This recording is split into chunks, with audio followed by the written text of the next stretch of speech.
అందరికీ నమస్కారం. ఇవాళ మనం కుంభమేళ ఎందుకు తప్పకుండా వెళ్ళి తీరాలి అనే విషయాన్ని నేను మీకు చెప్తాను. అండ్ అలాగే ఈరోజు మనం భారతదేశంలో అత్యంత ప్రాముఖ్యమైన ఆధ్యాత్మిక మహోత్సవం అయిన మహాకుంభమేళ 2025లో జరుగుతుంది కదా! దాని గురించి మాట్లాడుకుందాం. అండ్ ఇది ప్రతి 144 సంవత్సరాలు ఒకసారి జరిగే మహా అరుదైన పర్వదినం. కనుక ఇది మన జీవితకాలంలో జరిగే ప్రత్యేక సందర్శనం. అండ్ అలాగే ఈసారి మహాకుంభమేళ ప్రయాగరాజ్ ఉత్తరప్రదేశ్లో జరుగుతుంది. ఇది గంగా, యమున మరియు అదృశ్య సరస్వతి నదుల సంగమం క్షేత్రం. కుంభమేళాలో పాల్గొనడం వల్ల పాప విమోచన కలుగుతుందని, మన ఆధ్యాత్మిక జీవితం శుభంగా సాగుతుందని పౌరాణిక గ్రంథాలు చెప్తున్నాయి. మహాకుంభమేళ ప్రాధాన్యత అండ్ అలాగే ఇది ఆధ్యాత్మిక శుద్ధి అండ్ అలాగే యోగుల సన్యాసుల సంగమం, ఇలా రకరకాల విషయాలు మనకి తెలుస్తాయి. అండ్ అలాగే మహాకుంభమేళ గంగానది పుణ్యస్నానం చేయడం వల్ల పూర్వజన్మ పాపాలు తిరిగిపోతాయని మన పురాణాలు చెప్తున్నాయి. ఈ ఆధ్యాత్మిక శుద్ధి కలుగుతుంది, మోక్షం సాధించడంలో ఒక మార్గం. అండ్ అలాగే ఇక్కడ మహోత్సవాలు యోగులు, సన్యాసులు మరియు ఆధ్యాత్మిక గురువులు కలిసే స్థలం. వారి నుండి ఆధ్యాత్మిక జ్ఞానం పొందడం వల్ల, ఉపదేశాలు వినడం వల్ల మరియు ధ్యానంలో భాగస్వామ్యం కావడం వల్ల ఒక ప్రత్యేక అనుభవం కలుగుతుంది.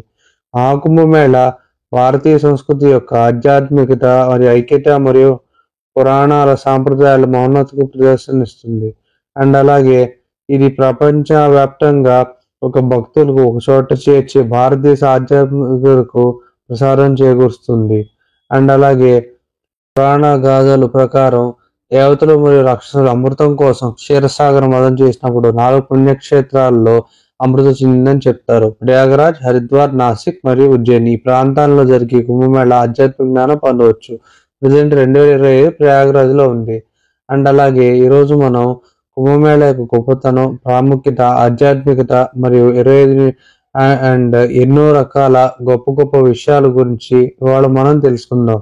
మహాకుంభమేళ అనేది 144 సంవత్సరాలకు ఒకసారి జరిగే అత్యంత పవిత్రమైన పర్వదినం.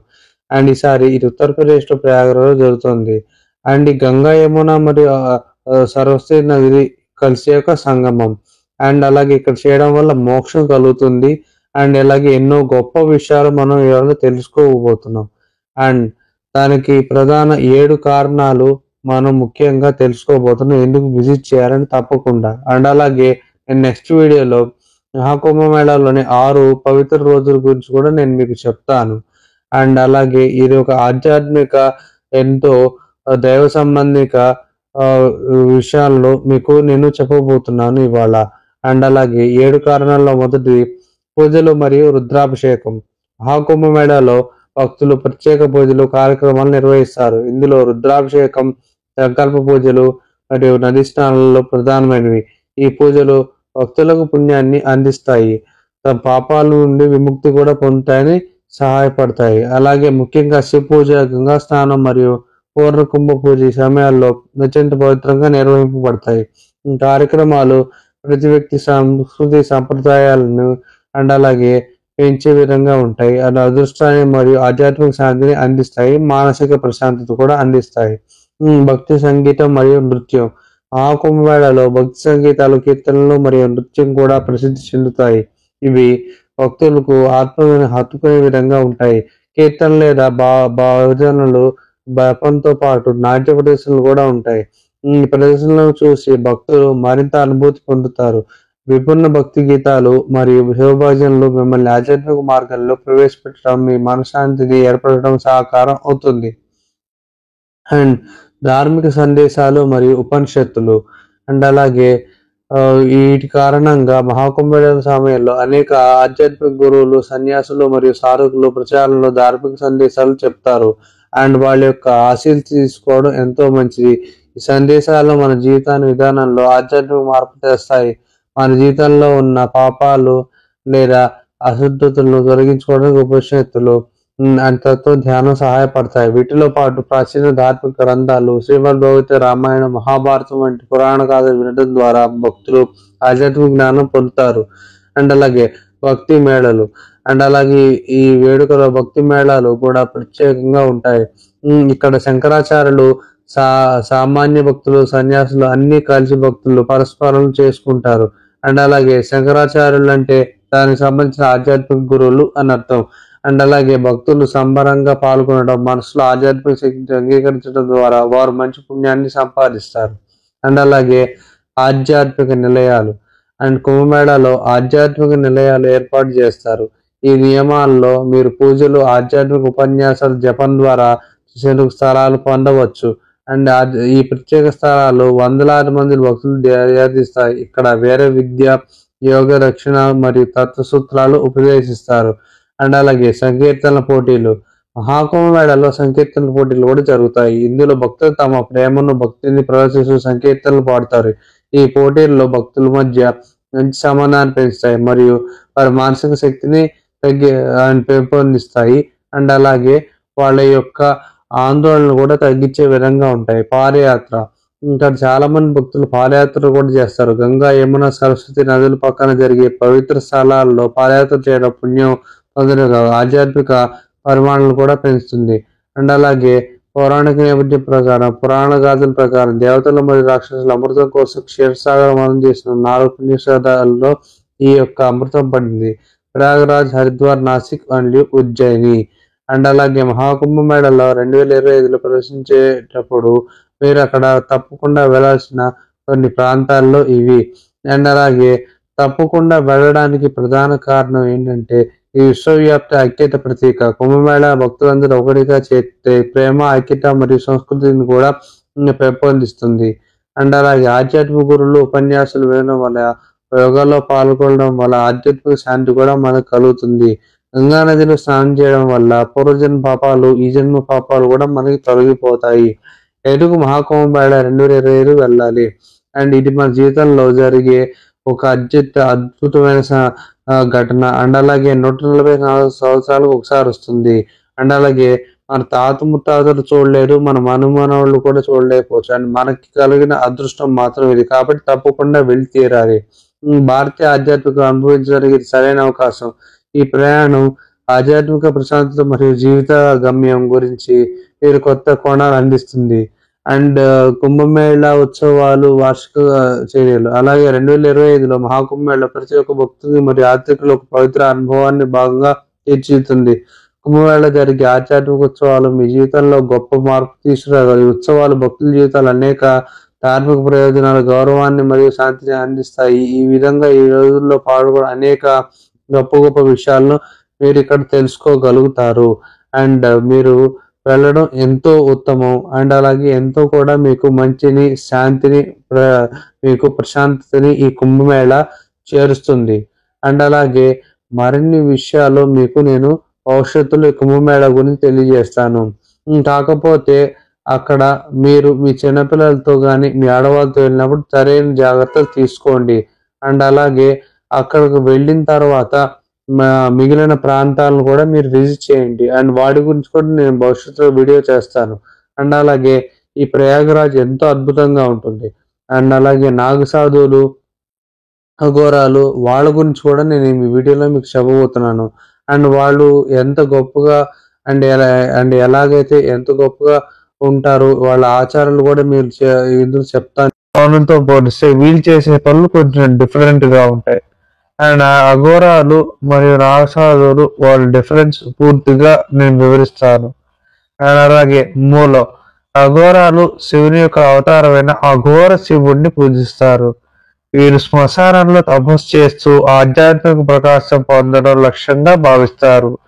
అండ్ ఆచరణలో సాధారణంగా సమాజపు నియమాలు విస్మరించి అఘోర మార్గంలో ప్రాక్టీస్ చేస్తూ ఉంటారు. వీళ్ళు శ్మశాన భూములు పూజా స్థలాలుగా భావిస్తారు. వీళ్ళు మృతదేహాల మధ్య తపస్సు చేయడం వీరి ప్రత్యేకత.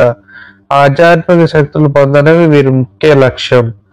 అండ్ అలాగే వీళ్ళ జీవితం చాలా కఠినంగా ఉంటుంది. అఘోరాలు సమాజం పట్ల నిరాసక్తులు, కానీ సమస్త జీవులను శివుడు రూపంగా చూసే తత్వం కలిగి ఉన్నారు. వీరు సాధారణంగా ఆకలిని నియంత్రించడానికి, మనస్సు పరిపూర్ణంగా నియంత్రించడానికి అత్యంత కఠినమైన మార్గాల్ని అనుసరిస్తారు. అండ్ అలాగే కొంతమంది పూర్తిగా శరీరంపై బట్టలు ధరిస్తారు, కొంతమంది అసలు బట్టలే లేకుండా ఉంటారు. అండ్ వీరి లక్ష్యం మోక్షం సాధించడం మరియు శివుడి శక్తుల్ని పొందడం. అండ్ అలాగే నాగసాధువుల గురించి తెలుసుకుందాం రండి. నాగసాధువులు వీళ్ళు హిందూ ధర్మానికి చెందిన యోగి సంప్రదాయం. వీరు హరిశంకరాచార్య ఎక్కువగా ప్రసిద్ధి చెందారు. అండ్ అలాగే ఆచరణ సంగతి చూసుకుంటే నాగసాధువులు సన్యాస మార్గం పాటిస్తారు. వీరు ప్రధానంగా కుంభమేళ వంటి పర్వాల్లో పాల్గొంటారు. వీరి ఆచరణ శివపూజ, వేదాధ్యయనం మరియు యోగ సాధనల మీద ఆధారపడి ఉంటుంది. వీళ్ళు విష్ణుమూర్తిని, శక్తిని, వినాయకుడిని కూడా పూజిస్తారు. అండ్ అలాగే శరీర లక్షణం చూసుకుంటే వీరు పూర్తిగా శరీరంపై బట్టలు లేకుండా ఉంటారు, లేదా మట్టితో శరీరాన్ని పోసుకుంటారు. శరీరాన్ని కఠినమైన పరిస్థితుల్లో తగువగా రూపొందించుకుంటారు. అండ్ అలాగే వీరు తపస్సు, యోగా మరియు ధ్యాన సాధన ద్వారా ఆధ్యాత్మిక శక్తిని పొందడం లక్ష్యంగా పనిచేస్తారు. వీరి లక్ష్యం ఏంటంటే ఆధ్యాత్మిక మార్గం ద్వారా జ్ఞానాన్ని పొందడం, శివుడికి సేవ చేయడం మాత్రమే. అండ్ వీళ్ళిరువురి మధ్య తేడాలు తెలుసుకున్నారు రండి. అండ్ అఘోరాలు శివుడి అఘోర రూపాన్ని పూజిస్తారు. నాగసాధువులు శివుడి సాంప్రదాయ రూపాల్లో పూజిస్తారు. శ్మశానాలు, మృత్యు ప్రదేశాల్లో అఘోరాలు ఉంటారు. అలాగే సాధారణంగా కుంభమేళాలు వీళ్ళకంటూ ప్రత్యేక ఆశ్రమాలు ఉంటాయి. అవి హిమాలయాల్లో ఉంటాయి. అవి మానవ కంటికి కనపడవు. అండ్ అలాగే శ్మశాన పూజలు, మృత్యు సంబంధిత సాధనలు కూడా అఘోరాలు చేస్తారు. అలాగే నాగసాధువులు యోగా, ధ్యానం, వైద్యాధ్యానం చేస్తారు. మోక్షం కోసం అత్యంత కఠినమైన మార్గాన్ని అనుసరిస్తారు. అండ్ ఆధ్యాత్మిక జీవితం యోగా సాధన ద్వారా జ్ఞానం పొందడం. అండ్ అలాగే కొందరు పూర్తిగా శరీరంపై బూడిద పోసుకుంటారు అఘోరాలు. అండ్ కేవలం మట్టితోనే శరీరాన్ని పోసుకుంటారు ఈ నాగసాధువులు. అండ్ అలాగే వీళ్ళు నాగసాధువుల దగ్గర నేర్చుకునే పద్ధతి అఘోరాలతో పోల్చి డిఫరెంట్ గా ఉంటుంది. వీళ్ళు నాగసాధువులు ఏకంగా మిలిటరీ కమాండర్స్ తో ఈక్వల్ గా ఆ రేంజ్ లో వాళ్ళ ట్రైనింగ్ ఉంటుంది. వాళ్ళకి ఫైటింగ్ సంబంధించిన టెక్నిక్స్ కూడా ఉంటాయి. మధురపై దండయాత్ర జరిగినప్పుడు నాగసాధువులు ఆ దండయాత్రలు చేసిన వాళ్ళని ఓడించి మధురను రక్షించారు. అండ్ అలాగే అఘోరాలు మరింత తీవ్రమైన ఆధ్యాత్మిక సాధనను అనుసరిస్తారు మరియు వీరు సాధారణంగా సమాజం నుండి దూరంగా ఉంటారు. అండ్ నాగసాధువులు మా హిందూ సంప్రదాయాన్ని అనుసరిస్తూ తమ జీవితం ద్వారా ఆధ్యాత్మిక జ్ఞానాన్ని పొందేందుకు యోగా మరియు ధ్యాన మార్గాలను అవలంబిస్తారు. అంటే ఒకసారి మీకు వీళ్ళ మధ్య డిఫరెన్స్ క్లియర్ గా వివరిస్తాను. అండ్ అలాగే అఘోరాల గురించి, అఘోరాల చరిత్ర. అండ్ అఘోరాలు శివుడి యొక్క అఘోర రూపాన్ని నుండి పూజిస్తారు. అండ్ దాని నుండి ఈ అఘోర సాంప్రదాయం పుట్టింది. ఇది మృత్యు, శ్మశానం మరియు జీవిత అంతం నుండి ఆధ్యాత్మిక జీవితాన్ని పొందడమే వీళ్ళ యొక్క ప్రధాన లక్ష్యం. అండ్ వీళ్ళు తపస్సు చేయడం, మృతదేహాల మధ్య ధ్యానం చేయడం, శరీరాన్ని బూడిద పూసుకోవడం ఇవన్నీ చేస్తారు. అండ్ అఘోర శివశక్తిని పొందేందుకు వీళ్ళు మానసిక, శారీరక కఠోరంగా ఎదుర్కొంటారు. వీళ్ళు శక్తిని కూడా సైతం పూజిస్తారు. అండ్ అలాగే శక్తి సంపాదించడం శ్మశాన భూమిని ప్రధాన కేంద్రంగా చేసుకుంటారు వీళ్ళు. అండ్ జీవితం, మరణం రెండు శివుడే అనుకుంటారు. అండ్ అలాగే బర్త్, అండ్ అలాగే డెత్, అండ్ అలాగే మిగతా జరిగే ప్రాసెస్ అన్ని కూడా శివుడే అనుకుంటారు వీళ్ళు. సమాజం వేసిన లాజిక్ మరియు మొరాలిటీ బంధాన్ని వీళ్ళు తిరస్కరిస్తారు. అండ్ ఇంట్రెస్టింగ్ పాయింట్ ఏంటంటే అఘోరాలు జీవన శైలి చాలా కఠినమైంది. వారు సాధారణంగా జనాల ఆచరణ నుండి పూర్తిగా భిన్నంగా ఉంటారు. కొందరు అఘోరాలు శరీరంపై దుస్తులు ధరించరు. ఇది వాళ్ళ ప్రకృతితో ఏకమవుతుందని భావిస్తారు. వాళ్ళ శరీరం ప్రకృతితో ఏకమయ్యేది. అండ్ నాగసాధువుల గురించి తెలుసుకుంటే నాగసాధువులు ఆదిశంకరాచార్య ద్వారా ప్రసిద్ధి పొందారు. వీళ్ళని హిందూ యొక్క ఆలయాల్ని కాపాడడం కోసం ఎస్పెషల్ గా ఈ నాగసాధువుల్ని ఆదిశంకరాచార్యుల వారు కమాండోస్ లాగా తయారు చేశారు. దాని దగ్గర ట్రైనింగ్ కూడా వీళ్ళకి ఇప్పించారు. అండ్ హిందూ సాంప్రదాయాల్లో వీరు మహాయోగులుగా గుర్తింపబడతారు. అండ్ వాళ్ళ ఆచారంలో వీరు సంపూర్ణ సన్యాసిగా అవుతారు. దుస్తులు త్యజించి తమ శరీరాన్ని మట్టితో పూసుకొని పరమశివుని పూజతో నిమగ్నం అవుతారు. అండ్ నాగసాధువులను కుంభమేళ వంటి ప్రధానాల్లో పర్వాలలో వీడు కనిపిస్తారు. అండ్ వాళ్ళ యొక్క శిక్షణ శరీరాన్ని దృఢంగా ఉంచుకోవటం, అండ్ పట్టణానికి మరియు ధ్యానానికి నడపడం, యోగాసనం ద్వారా శరీరాన్ని నియంత్రించడం మరియు శక్తిని నిలుపుకోవడం వీరి యొక్క ప్రత్యేక పద్ధతులు. అండ్ అలాగే వాళ్ళ విశ్వాసాల శివురు మరియు ఆదిశక్తిని వీరి తపస్సు ద్వారా ప్రసన్నం చేసుకొని వాళ్ళ అనుగ్రహం పొందడం వీళ్ళ లక్ష్యం. వారి కొన్ని ఇంట్రెస్టింగ్ పాయింట్ ఏంటంటే, నాగసాధువులు ఆధ్యాత్మిక యాత్రలో శరీరాన్ని ధ్యానించి ప్రాధాన్యత ఇస్తారు. వీరు సమూహంగా కుంభమేళలో కలిసి అందరూ తమ ఆధ్యాత్మిక శక్తిని ప్రదర్శిస్తారు. అండ్ ఇంక మరికొన్ని తేడాలు ఏంటంటే, వీళ్ళు సమాజాన్ని విస్తరించి జీవిస్తారు అఘోరాలు. అలాగే సాంప్రదాయ సన్యాస మార్గం అనుసరిస్తారు ఈ నాగ సాధువులు. అండ్ మోక్షం కోసం అత్యంత కఠినమైన మార్గాలని అనుసరిస్తారు వీళ్ళు అఘోరాలు. అలాగే ధ్యానం ద్వారా ప్రగతిని పొందడం నాగ సాధువుల యొక్క ప్రధాన లక్ష్యం. అండ్ అలాగే నాగ సాధువులు బ్యాటిల్ ఆఫ్ గోకుల్లో గోకుల్ని రక్షించగలిగారు. అండ్ మధుర, బృందావనం వీటిపై దండయాత్ర చేయడానికి కొంతమంది ముష్కరులు వచ్చారు. వాళ్ళ నుండి ఈ గోకుల్ని రక్షించారు. అండ్ అలాగే ఎంతో మంది స్త్రీలని వీళ్ళు కాపాడగలిగారు ఆ రోజు. అండ్ అలాగే వాళ్ళు లేకపోయి ఉంటే పరిస్థితి చాలా ఘోరంగా ఉండేది అక్కడ. అండ్ అప్పటికే చాలా నష్టం జరిగిపోయింది. అండ్ ఆ సమయంలోనే ఎవరు లేనుకునే టైంలో శివుడే ఆ అఘోరాలను పంపించి వాటిని రక్షించగలిగాడు. అంటే మధుర అండ్ అలాగే గోకులన్నీ అండ్ అలాగే బృందావనాన్ని కూడా. అఘోరాలు మరింత తీవ్రమైన మార్గాన్ని అనుసరిస్తారు మరియు మృత్యు శ్మశాలను ఆధ్యాత్మిక ప్రయాణంగా చూస్తారు. అండ్ నాగసాధువులు సాంప్రదాయ హిందూ ధర్మానికి అనుగుణంగా ఉంటూ యోగం మరియు ధ్యానంలో నిమగ్నం అవుతారు. ఇవాళ నేను మీకు అఘోరాలు మరియు నాగసాధువుల గురించి చెప్పడం ద్వారా జీవతత్వాలు తెలుసుకోవడం కొంత సహాయం చేశాను. వీరి ఆచరణలో మనం నేరుగా అనుసరించలేకపోయినా జీవితం పట్ల వారి దృఢమైన నిబద్ధతని మనందరికీ పాఠంగా నేర్పి. అయితే అసలు ఈ కుంభమేళాన్ని ఎందుకు నిర్వహిస్తారో, దాని చరిత్ర ఏంటి, కుంభమేళాలో ఎన్ని రకాలు ఉన్నాయి, ఈ కుంభమేళాలో నిర్వహించడం వెనుక ఉన్న ప్రాముఖ్యత ఏంటి అనేది వాటి విషయాలు ఇప్పుడు తెలుసుకుందాం రండి. కుంభ అంటే కుండకు సంస్కృతంలో సమానమైన అర్థం కలిగి అన్న పదం. దీన్ని కలశం అని కూడా పిలుస్తారు.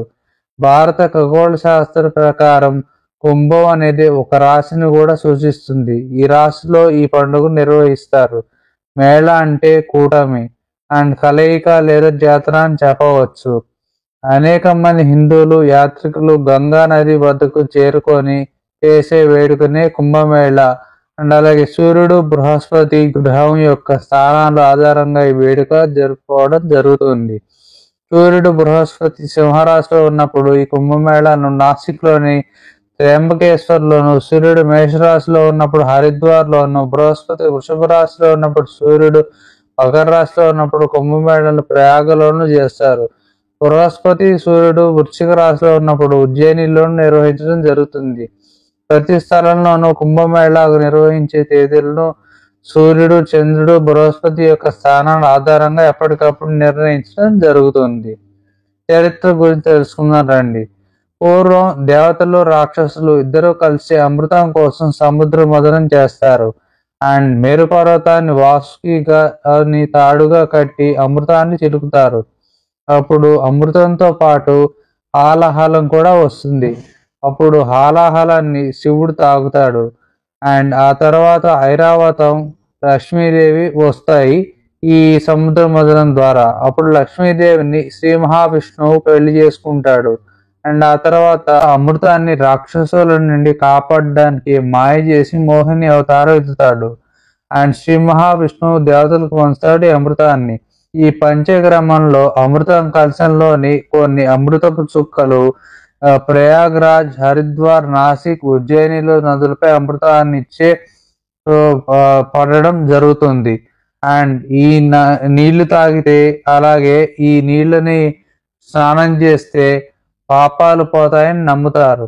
అండ్ అలాగే జ్యోతిష శాస్త్రం ప్రకారం, నక్షత్రాల స్థానం ప్రకారం కుంభమేళా సమయంలో ఈ పవిత్ర నదుల నీరు అమృతంగా మారుతుంది అని భక్తులు భావిస్తారు. అందుకే కుంభమేళా సమయంలో హిందువులు తమ పాపాలను పోగొట్టుకోవడానికి పవిత్ర నదుల వద్దకు వెళ్తూ ఉంటారు. కుంభమేళాలోని రకాలు తెలుసుకుందాం రండి. సాధారణంగా కుంభమేళా అనేది ప్రతి 4 సంవత్సరాలకు ఒకసారి నిర్వహిస్తారు. అర్ధ కుంభమేళా అనేది ప్రతి 6 సంవత్సరాలకు ఒకసారి చేస్తారు. హరిద్వార్, ప్రయాగలో ఈ అర్ధ కుంభమేళా జరుగుతుంది. పూర్ణ కుంభమేళా అనేది ప్రతి 12 సంవత్సరాలకు ఒకసారి చేస్తారు. అలాగే ప్రయాగ, హరిద్వార్, ఉజ్జయిని, నాసిక్లో ఈ పూర్ణ కుంభమేళా జరుగుతుంది.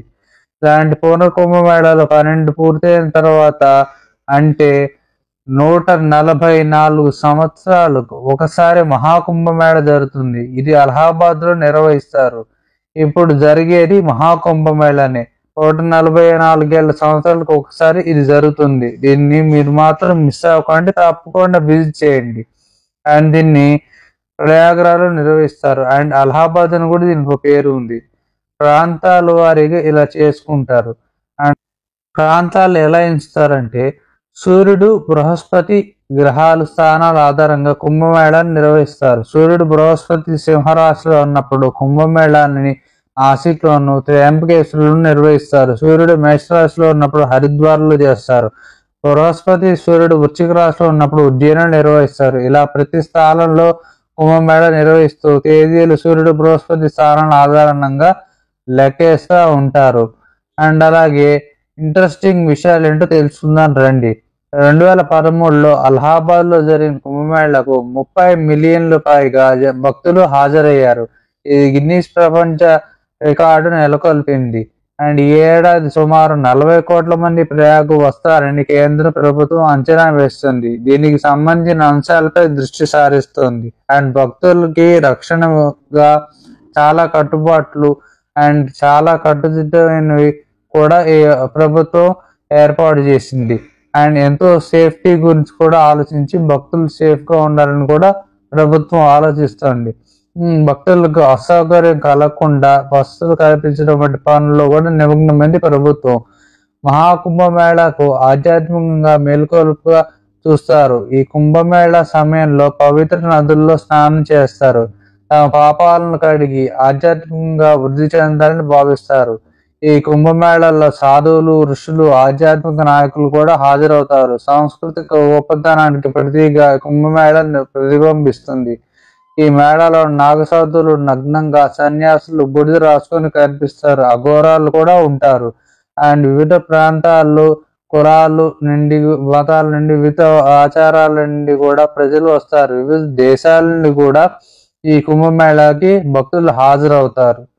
అండ్ మీకు కనుక నా వీడియో నచ్చితే ఖచ్చితంగా సబ్స్క్రైబ్ చేసుకోండి. అండ్ అలాగే మర్చిపోకుండా మహాకుంభమేళా విజిట్ చేయండి. ఎందుకంటే ఇది 144 సంవత్సరాలకి ఒకసారి మాత్రమే వస్తుంది కాబట్టి.